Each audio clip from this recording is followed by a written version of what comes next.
Hi, Kashika here from kashikagulati.com, where you guys get out of your head and into your life.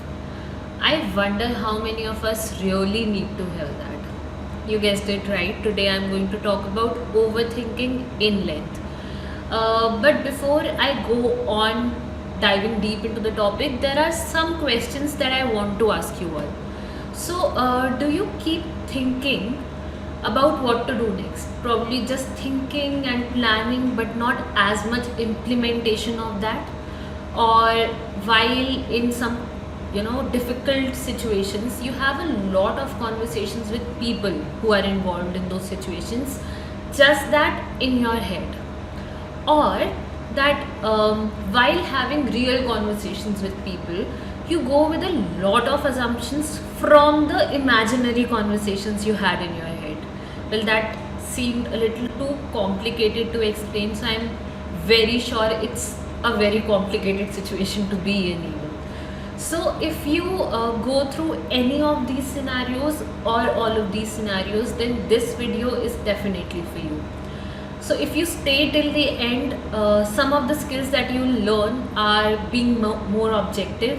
So when we are into a situation, it tends to happen that we think of the worst case scenario, we get too subjective, we lose, that objectivity that is very important. So that is one thing for sure. Another is that you'll have more control over your thoughts. So rather than your thoughts controlling you, you will be the one controlling your thoughts. I understand it's a little difficult to even think of, but we'll definitely cover that in the topic today. And you'll learn the art of reflection as well. So we do reflect, even while overthinking, we reflect on the worst case scenario. Well, that's not the reflection that I'm talking about. We'll be reflecting by ensuring that we are also a little objective. Another is choosing facts over assumptions. So, a lot of times while overthinking, we assume a lot and lose touch with reality. Yes, our thoughts become our reality, and those assumptions that come with our thoughts become the reality. To not let that happen, being in touch with the reality, the real reality, and the facts is what we are going to learn if and only if you stay till the end of this video. So I'll share my experience with you of overthinking. Of course, I have been through it, and that makes me come and talk about it and share the strategies that have actually worked for me. So, in my experience, what happened once was that I was in my office and we were having a discussion, all the colleagues and my supervisor together. And during that discussion, I just talked about and you know um, told how I feel about the topic, like my point of view on the same. But one another colleague of mine had a very different opinion of that, and everybody in the room tended to agree with her more. That was all. Okay, and after coming back from office, the thoughts that I had were, one, I thought that why did I even, put my opinion forward? Why did I even talk about something? And I kept engaging in this thought. It wasn't just contemplating over this thought, it was also accompanied by worrying. So my worry looked like I looked so dumb today, and I'm very sure that my supervisor won't trust me. She'll think that I am just dumb. She won't give me the responsibilities like she used to earlier. So all of this became a part of my loop of overthinking. Just that one simple incident, and I lost the touch to the facts that this is not how it really happens. People are okay with you presenting your opinion and somebody else having another opinion. So this is what overthinking looks like. It's about contemplating over a single thought and worrying, or rather catastrophizing, a simple incident that didn't even have such a big impact. In my head, it definitely does. Well, that's just one of the less intense experiences of mine with overthinking. I'm very sure that it just, you know, happens to any and every extent with every one of us.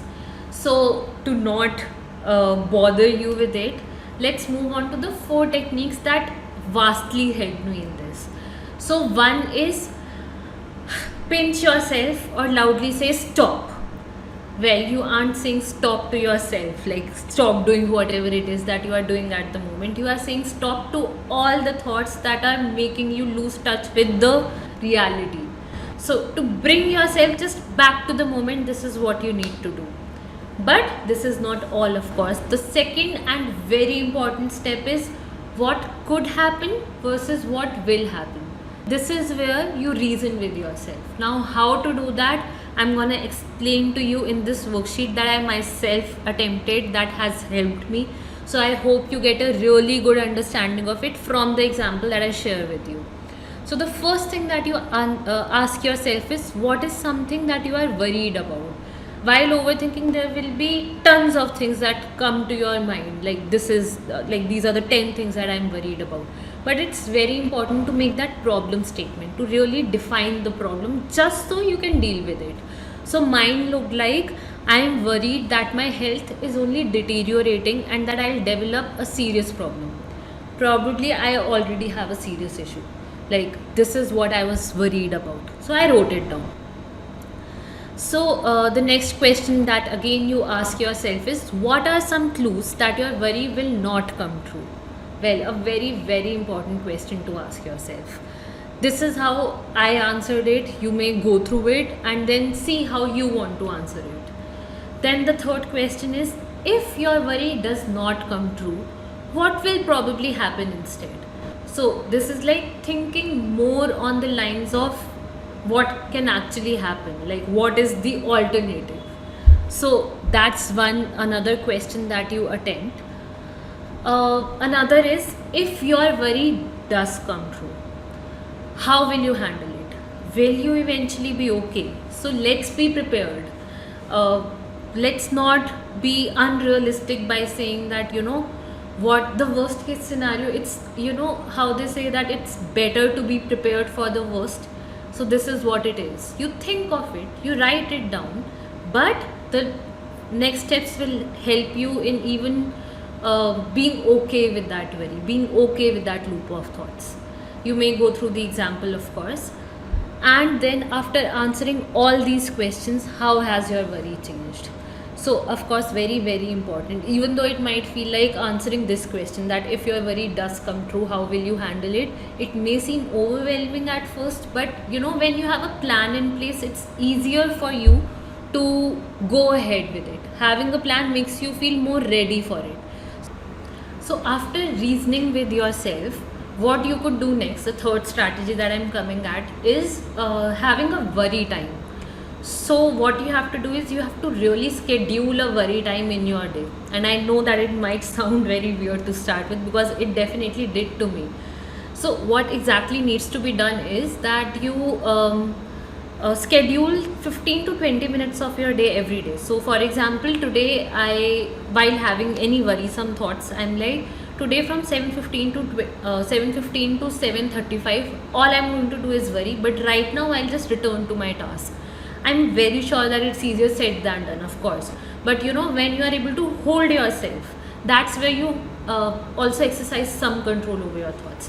How it will help you is that, one, all the things that you are worried about right now may not seem worrisome in your worry time. Well, too much worry in one sentence. So it might not. And another is that you take some power away from your thoughts. You take some power to yourself, back to yourself. So having this worry time, well, it's not just about just writing all your worries down. It's the next step in this very step is that you then go through the list of all the worries you have and underline the ones that you have control over. You make two columns, one of all the things that you have control over and all the things you do not have control over. That will help you exercise some control, at least think that you have some control over things. And all the things that you can come up with that you have control over, have a plan in place. Having a plan makes it a little better, of course. When you know that there is something you can do about it, you feel better. So that's what you need to do in your worry time. You need to come up with all your worries, make two columns of things that you have control over, things you do not have control over, and come up with a plan. Do it and let me know how it works for you. And the fourth and the last step is that focus on problem solving and solution seeking. I know that while overthinking, all our focus is on why did it happen to me, or this is such a huge problem to have. But it's important to shift your focus. Now, it's not gonna happen on its own. We have to consciously make effort to, think of how we can go on solving the problem and thinking of all the things that we have control over. For this, you may have to go back to the third step. Like, both the steps have a very they are very connected to each other. So these are the 4 steps that have extensively helped me. Do let me know in the comments how all these strategies help you, if they do not, like any feedback. And but one thing that I want to tell you all is that if you are overthinking in a lot of domains in your life, then these 4 steps may not help you. Then the problem may be a little more deep that needs to be explored by seeking professional help. So do think about these things, try to adopt these strategies, but if you feel that the problem runs deep, then it needs to be addressed by a professional. Don't wait for things to go really bad before you seek help. And trust me, seeking support is a strength as opposed to weakness, what it is believed in the society.